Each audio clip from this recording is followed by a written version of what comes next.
I'm Jim Check with Now Media. With me, Dan Albas, Conservative candidate here, looking to get re-elected here in the riding that it's a mouthful, isn't it? I always seem to end up with the ridings, Jim, where they have, the central Okanagan, Similkameen, Nicola was the last one. This one is Okanagan, Lake West, South Kelowna. So I pity the speaker that tries to memorize. So you have to stand in front of the mirror and you have to do that over and over and over again. Right? Well, I think every candidate probably has, but at the end of the day, it is a new riding and it is Okanagan centric, and I think a lot of people will like that. So we're doing our election coverage. I did have Juliet Sicot that is running in your riding as well, the Liberal candidate. Yes.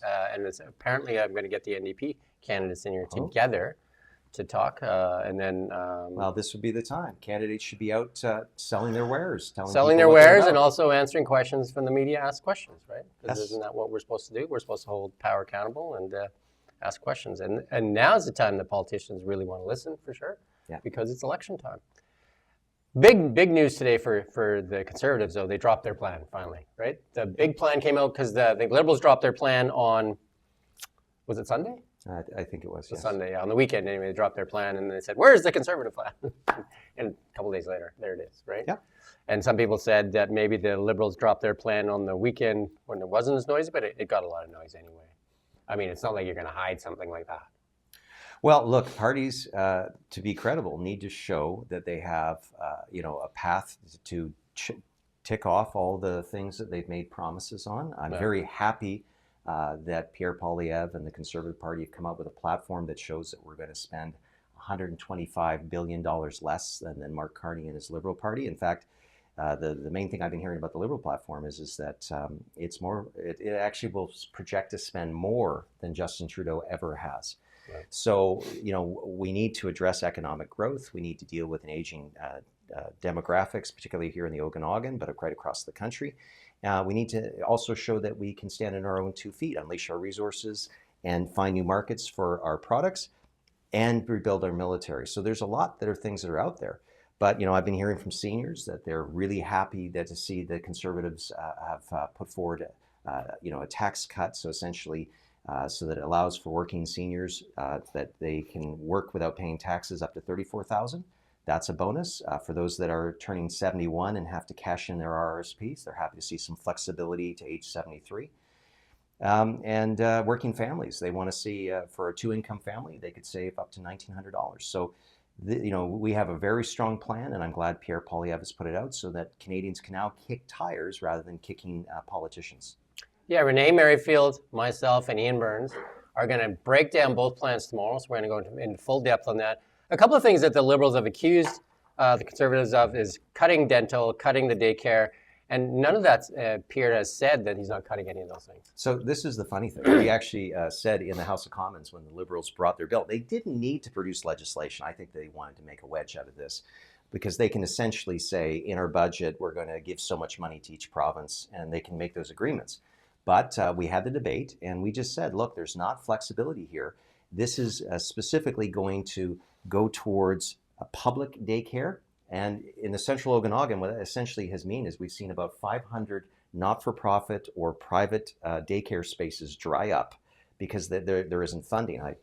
I toured a local not-for-profit that just opened up a new development, and they had originally proposed a daycare within this development.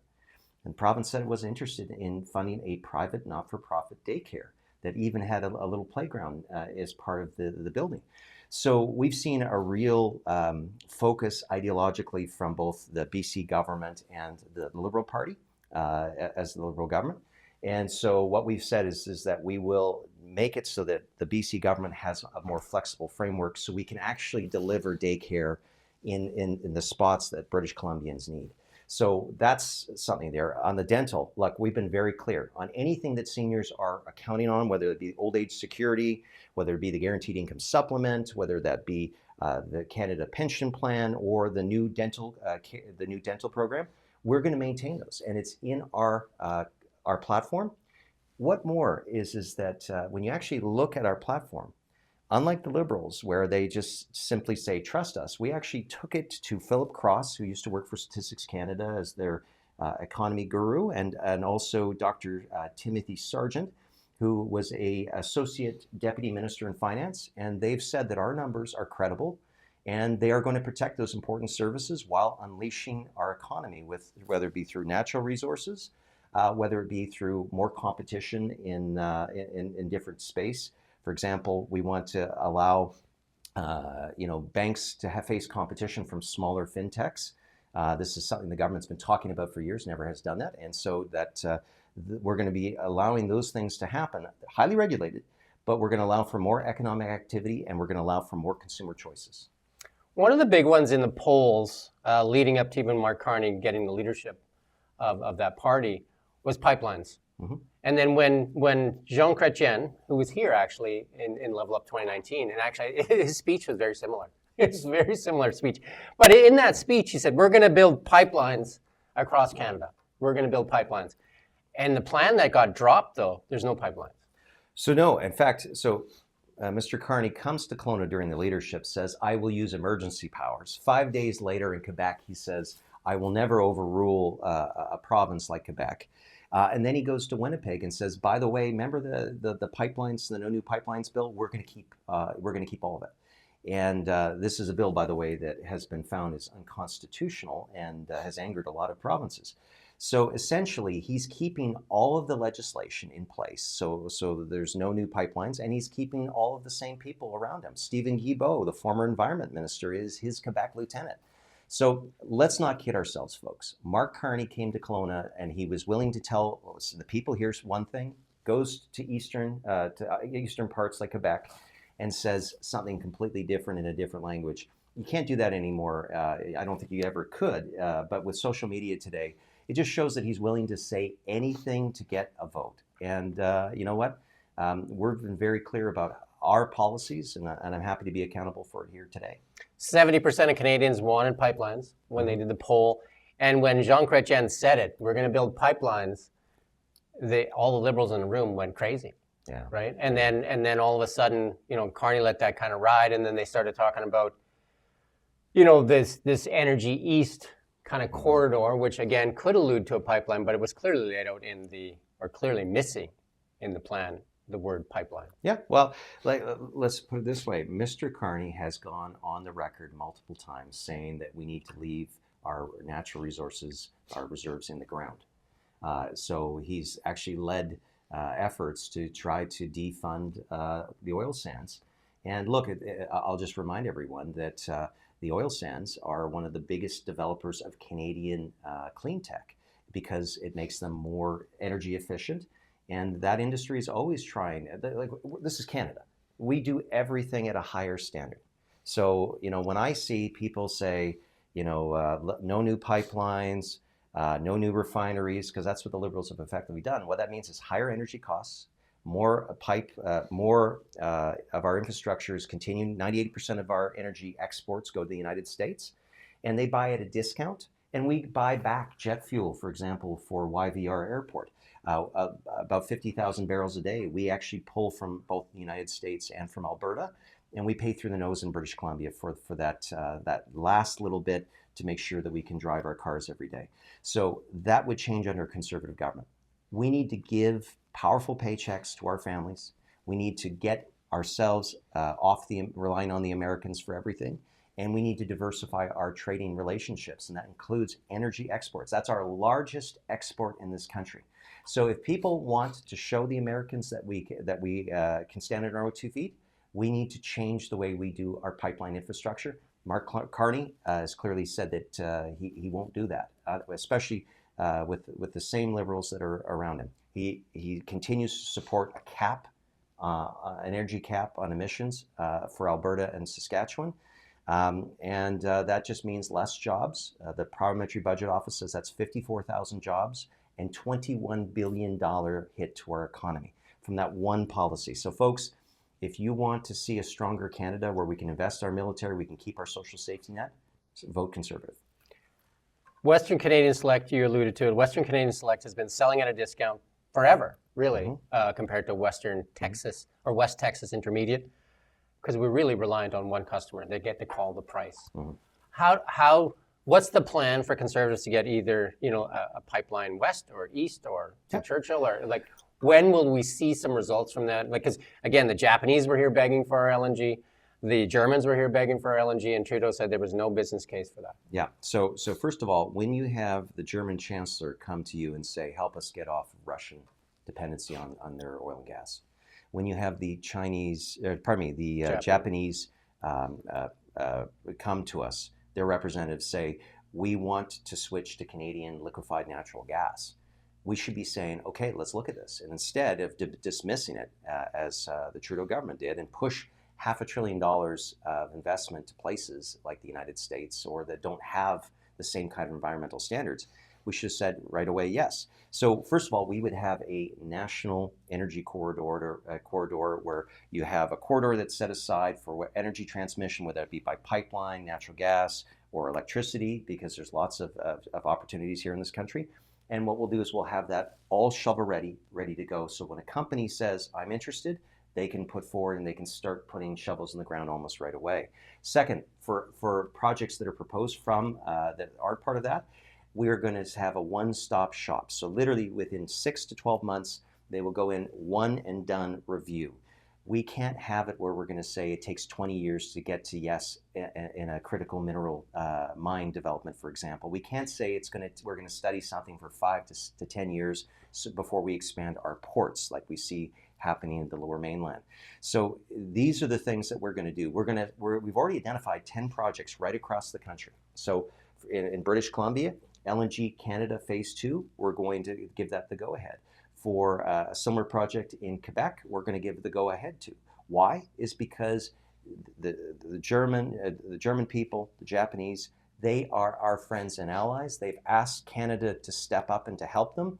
We can do this while providing great paychecks for our own people. We can do this while cutting off dollars to dictators like Putin, and we can do this in a way that actually gets people off of coal. Let's bear in mind, for those people that care about the environment, if we continue to see countries like Germany, use coal, India, for example, we are going to see emissions continue to go up. And if we can just replace India, for example, if we can replace India's use of coal for natural gas from Canada, the highest quality of the world, that's developed with BC Hydro, with hydroelectric electricity, we are going to see a drop in emissions that will actually move the dial on for those people that are concerned about climate change. So this is really one of those ones, Jim, where everyone can win, but only if we start acting in our interests. And let's be clear, the Americans,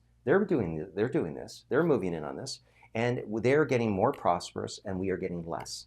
So this is a very stark choice. We can either see that activity go to places like the United States, or we can do it here in Canada and help ensure that we have the social safety net that we need and paychecks to pay for our people. Yeah, me and Ian talk every morning. We do a 9 a.m. news show. We talk about Norway as the example. Norway has a very green kind of environment with like 95%, I think, the cars that are being sold now are EVs. But they have a sovereign wealth fund of over $300,000 per person that is all built off oil and gas. So they'll sell that oil and gas, LNG, to anybody that'll take it, so that they can build services for their people. Yes. I mean, it seems like a pretty good model. The only place in Canada that has a sovereign wealth fund is Alberta has a heritage fund. Is that something that, I know that's not in your plan, is that something that Canada should be looking to build a sovereign wealth fund as well?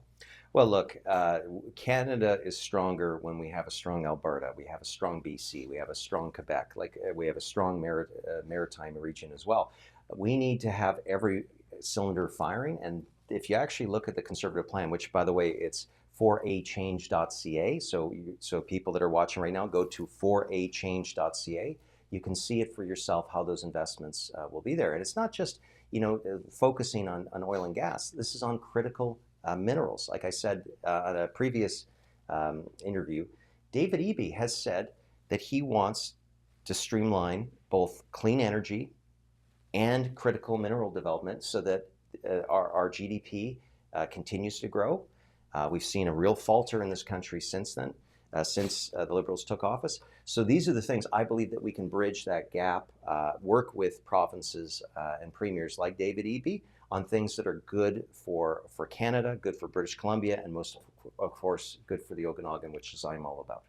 The success for the Liberal campaign is really their trump card per se. They've used Trump a lot in driving fear for people, and they say they're the only ones that are able to deal with Trump. What's the answer to that? Well, anyone who tells you that they can deal with Trump, I think, is selling you snake oil. The guy is mercurial. He has 3 different takes, usually by 3 o'clock, and then that could change again by 5. So look, I think anyone who says that they can, that they have someone wrapped around their finger. Now, I will point out that so far in this cycle, that Mr. Trump has actually spoken positively about Mr. Carney. In fact, he's actually said it would be easier to work with the Liberals than the Conservatives. And I think that's very telling. It's the closest thing I think you're going to get to endorsement. But if we are serious about changing our relationship with the Americans, standing on our own 2 feet, we have to do it more here in Canada, and we have to diversify our trade. And that's one of the reasons why we're going to need new port infrastructure. We're going to need new roads to these critical mineral mines that we want to open in BC. We're going to need to build things like we haven't done in decades. And that's a good thing. And so that's where we need to find commonalities with every provincial premier. And that's why Pierre Poilievre has said that there are 10 specific projects, everything from the Ring of Fire, which is one of the largest gold deposits in the world, all the way over to British Columbia with LNG Canada, a huge investment there in phase 2 of LNG Canada. These are the projects that can put Canada back on top, give our people the paychecks we said, but also the options. Remember, if you're dependent on somebody, if you only have one customer, Jim, and that customer decides they suddenly don't want you anymore, you're in a pickle. So this is how we can do that. And if you look at the Liberals, we talked about pipelines earlier, we talked about natural resources. It's the same Liberal caucus. It's the same Liberal ministers that are surrounding him. And if you look at their spending patterns, it's all about more and more debt. It's not about growing the economy. And when they say that they're talking about pipelines being open to it, it's just a talking point. It's just a talking point. A little bit of proof for how much volatility Donald Trump does. The stock market in the last week or so, 2 weeks, with the Trump tariffs, like 1,000-point swings, some we've never seen, and then he can swing that stock market, and that's not a great thing, and it's causing a lot of volatility throughout the world. So very tough. Yeah. Tough customer to control. Could you imagine just about turning 71 where your RRSP has to be cashed into RIFs? So essentially you have to crystallize those losses that you've had right now. That's why we're talking about extending it to age 73 to give seniors that option. And look, I'm sure people would say make it to 80 years old, but we've said as a party that 73 is something we can do that's affordable, that gives people just a little bit more time. Because there's nothing worse than when you have some politicians, some faraway, in this case Washington, suddenly triggering such losses. That's a difficult situation. So for those seniors that are getting close to that turning age 71, hope is on the way, and the Conservatives have a plan for you. Yeah. This is the question I try to keep getting answers to, but I can't get many answers out of the Liberals. So I'm going to ask you this question. Mm-hmm. Mark Carney was the economic advisor to Canada for like the last 4 years. Yes. So advising on Canada's economy is basically advising on tax policy because Canada's a tax collector. Mm-hmm. And then part of those policies was increasing the capital gains inclusion tax. Mm-hmm. He's acting in that regard, providing advice to increase the capital gains inclusion tax, how to get more revenue for the government of Canada. But at the same time, he's acting in an executive role for Brookfield Asset Management, mm-hmm. advising them on how to dodge taxes of up to $5 billion. This is at the same time, though. So is there not a conflict of interest rule that would say, like, well, you're advising to get more taxes out of Canadian taxpayers, how to get more out of like the individual taxpayer, but at the same time advising a corporation to dodge taxes that could help Canadians pay less tax? Yeah, so directly to your question, so Mark Carney, in order to get around our Conflict of Interest Act, the Prime Minister made him the Liberal Party's advisor. And that is different than if he held a formal position within government as what's called a public office holder.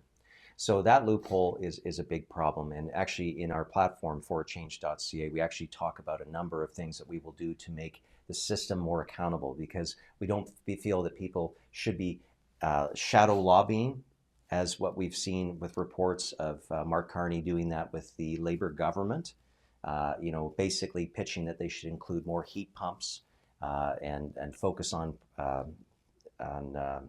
modular housing, those kinds of things, while pushing those same companies. So there are some real loopholes that need to be tightened up federally. But let's just get back to really what this is about.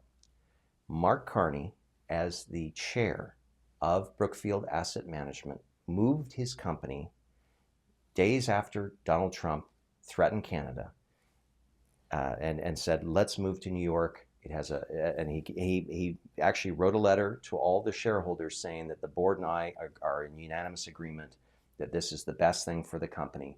So, Jim, what I want, especially as we are facing some of these threats and we don't know where everything will go with Donald Trump, I want a prime minister to go to the business community and make a case for doing it here in Canada. In fact, Pierre Poilievre in our platform has said we're going to do a bring it home tax cut so that innovators, artists, companies, large companies will say it's in our interest to keep or to move capital from other countries to Canada and to do it here again, to build things here. I don't want a prime minister that actually can give them a list of how to leave the country most efficiently. I don't want a prime minister who actually knows the ins and outs of these international tax planning strategies that have actually seen less taxes paid in Canada and places like Bermuda or the Cayman Islands. These are all things that Mark Carney has done as chair of Brookfield. And when he was asked about the ethics of it, he tried to dodge the question entirely. So look, we have the capacity to do things here in this country. We just need the leadership and the policies to change. Unfortunately, the only thing that Mr. Carney wants to change, it seems, is he wants to spend more money than Justin Trudeau. Again, $130 billion in new spending over and above what Justin Trudeau had planned just in the last budget update. Our military, this will be my last question, unless you have something else. Our military, definitely not in great shape. We have about 55,000 in our complement. I think the full complement is supposed to be 75,000, somewhere around there. We can't recruit. People aren't signing up. The base pay is very, very low compared to what a bureaucrat gets paid, hired in Ottawa. Our jets are like 40 years old. Was it Harper ordered the F-35s? Trudeau then said we're not going to buy those, and then that's what he said in 2015. And in 2023 he says yes, we'll buy them. But then now they're talking about delaying those jets. I mean, these things have long lead times. It's not like you can just go and go to a garage sale and pick a couple of jets off the wall. Or our military, we talk about protecting our north. They talk about tanks rolling in the streets from the Americans. They forget to recognize that NATO, most of our protection in the north is from the Americans. It's they're the ones that nuclear warships up there, nuclear submarines up there. They're the ones with F-35s up there and Raptors and stuff like that. And we have an aging fleet of CF-18s. So one thing I'm just going to say carte blanche is, and I've spoken to members of the Canadian Armed Forces and those that are watching or have served or are currently serving, thank you for your service. I've also known that morale is at an all-time low. And one thing that members have impressed upon me is, please, Dan, talk about how to make our military procurement cycle better, but please don't get into partisan bun fights because it just lowers our morale. When they see politicians utilizing their kit, they say, get us the kit that we need. If it's the higher end, great. If it's the basic stuff, that's fine. Just please set aside your arguments, your political bun fights, and get us what we need. So first of all, that I believe in that. So one of the things Pierre Poilievre has mentioned is that we want to have our early warning detection fleet upgraded immediately. That is going to take some leadership from the Prime Minister's office. He's going to create a secretariat within the Prime Minister's office specifically on getting things like icebreakers, like these early warning detection aircraft, so that we actually get the kit that will allow us to be sovereign in the north, so we're not so dependent on the Americans. And let's be mindful that we have tremendous investments that need to go into our north in order to do that. And so far, it's Pierre Poilievre talking about the need to have a new military base, first time since the Cold War, in Nunavut. He's also talked about doubling the size of our Canadian Rangers. These are all practical things that are costed in our platform. But the one thing I'm just going to say to the viewers that are here is, I've knocked at your doors. I've heard the concern about our military, and we all need to get better on this. And so whoever ends up forming government, I hope it's my party, but I will push that government to deliver the kit so we can do the things we need to do, so we're not reliant on the Americans. And let's just bear in mind, it's the Chinese and Russians that have all the assets that are in parts of northern waters that we should be most concerned about. And that's where rubber hits the road. That's where those icebreakers are necessary. That's why that early detection system is necessary. It's also, if we have good icebreakers, we could open up the Northern Passageway, and it could be the most economic route in the world, better than the Suez Canal and the Panama Canal. But that takes a lot of, I guess, leadership, fortitude, and determination. Well, we're talking now about making the port in Churchill, Manitoba, into making that a new, really beefing up that port, as well as other small ports that could be very strategic. And again, we have to have the money to pay for that. How are we going to do that? We need to unleash our natural resources so that we can do all those things. And look, if we play these cards right, I believe we can better project our sovereignty. We can give the men and women the resources they need in the Canadian Armed Forces, but we also can generate better economic activity for every Canadian. And I think if the election is really the question here is this: do you want more of the same, where we see our standard of living pummeling, or do we want to see a change where we can tackle issues like the economy, where we can tackle things that are affecting people here in Kelowna, like tent cities, like our catch and release criminals justice system, and see real supports for things like drug treatments where our people can come home drug free. If we want to see those changes, then I would suggest vote for the Conservatives. If you don't, vote NDP, vote Liberal, vote whoever you like. But if you really want to change, folks, please vote Conservative in this next election. And one last thing before we finish up, I got to say, because I've been working on interprovincial trade for a long time, particularly around beer, wine, and spirits. So I actually had a bill in 2012 that allowed free trade for personal consumption of Canadian wine. That was really important to my riding, and I got a lot of support from that, whether it be provincially and right across the country. But in this platform, Jim, I'm very proud that Pierre Poilievre has said the following, that he, within 30 days, will come up with a new Canada Free Trade Agreement that doesn't exempt things like alcohol. Like carve-outs. Yes, yeah. The carve-outs in 2017, there was no agreement with the provinces, so they kicked it out and said, we'll exempt it. And so for them, it's still been a problem. So he said that he's going to negotiate that within 30 days. And if you look at it, if the provinces balk at that, he will put in place a law, because it's interprovincial trade actually falls under the federal government, and shipping between provinces. He's actually said in the platform he will allow the free trade of Canadian beer, wine, and spirits, using the federal power to allow any Canadian to be able to buy from our vintners, to have true reciprocity within Canada. So I love how he's trying to work with the provinces, but if the provinces continue to stick handle or try to or deep six this proposal, then he will make sure it happens so that we get free trade here within Canada for our products. I think that people right across the country will probably toast to that. I have two questions left out of that. One question is, are the Conservatives, if they win government, are they ready to go? You're saying that's ready to go in 30 days. Do you guys have a plan, like an action plan to get going? Yes. So the great thing is, if you read the platform at forachange.ca, you're going to see where it has a timeline for a lot of these things. And look, especially when it comes to diversifying our trade and building our economy, those are going to be top of mind. And immediately legislation is going to come forward to repeal repeal Bill C-69 and to really start. Bill C-18, I want to throw that in there. Oh yeah, so C-18, there's actually a commitment as well. See, this is really interesting, Jim, because I've seen your reporter, Kent Mulgat, ask every single candidate. Yeah.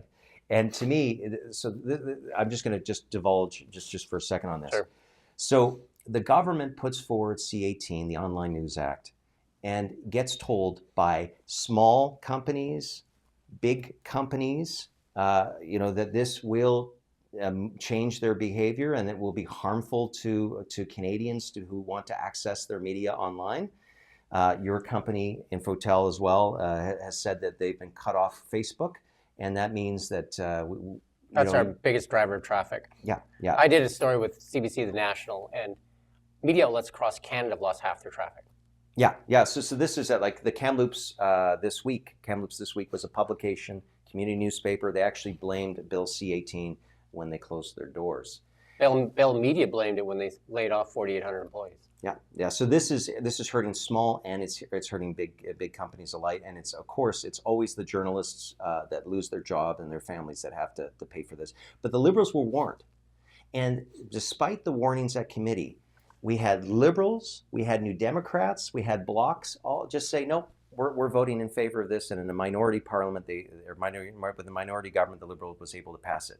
So I find it absolutely incredulous that when Kent Mulgat interviews every single candidate in both the Kelowna riding and the Okanagan Lake West South Kelowna riding, they all seem to say no. This is terrible. These impacts are terrible. So when there is an act that comes forward to repeal this.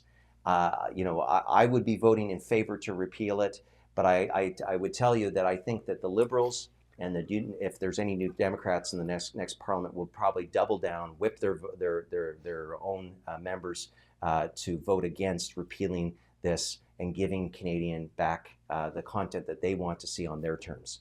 So I just find it absolutely gobsmacking that the same Liberal and NDP candidates that are saying that they want to support you would really find themselves at odds with their own party's background and record on this issue. There's a lot of tough pills for us to swallow in that, and the toughest one is when we got to ask the question of Justin Trudeau when he was here as Prime Minister if he would repeal Bill C-18, and he got onto his horse there and said that he would never bow down to the giant evil empire of Meta. Well, it turns out they did, as they needed to get their election information out there, and now the Liberal government and the Liberals are spending millions of dollars on Meta because the Privy Council said that we recognize Meta as a really important news outlet to get our information out there, but not important enough for independent media outlets to get their news out there, I guess. Yeah. Tough to swallow. Jim, like at the end of the day, I respect that there are lots of good journalism happening in the Okanagan, and I think that close to 100 outlets have failed since the introduction of Bill C-18. Yeah, and that's more to come. And I do thank you for your time today, and wish everybody luck, and get out there and vote. One thing for sure, just exercise your right to vote, because this is the time. And it matters not only for you, but it matters for the future of this nation. So, yeah. Well, just on that note, I should always say this: is that first of all, there's two things that we need to bear in mind. Is that the men and women in uniform that have sacrificed for this country, sometimes the ultimate sacrifice, are the ones that gave us that right to vote, and so we should get out there and vote. So that we can show that we're a country that respects our democracy and the price that has been paid for that. But also, I just want to say we have some great candidates throughout my riding, throughout all the other ridings. And even though I'm a partisan, and I believe that my party and myself and my candidacy is the best, I just want to say thank you to those people that put their names forward. I believe that each and every one of them really believes in this country, and they really believe that they want to help it. And I think that is always worthy of applause. And the sacrifice that they've had away from their family, I know it's been a lot for mine. And for the volunteers that we have. So let's be thankful that we live in a country where we can contest elections freely, where we can have good debates, be tough on the issues, but hopefully good to the people. All right. We do thank you for watching Now Media. We don't just report the news, we live here too. We're your neighbors, bringing you stories that matter to all of us. No government funding, no outside influence. Kelowna Now, local, independent. News you can trust.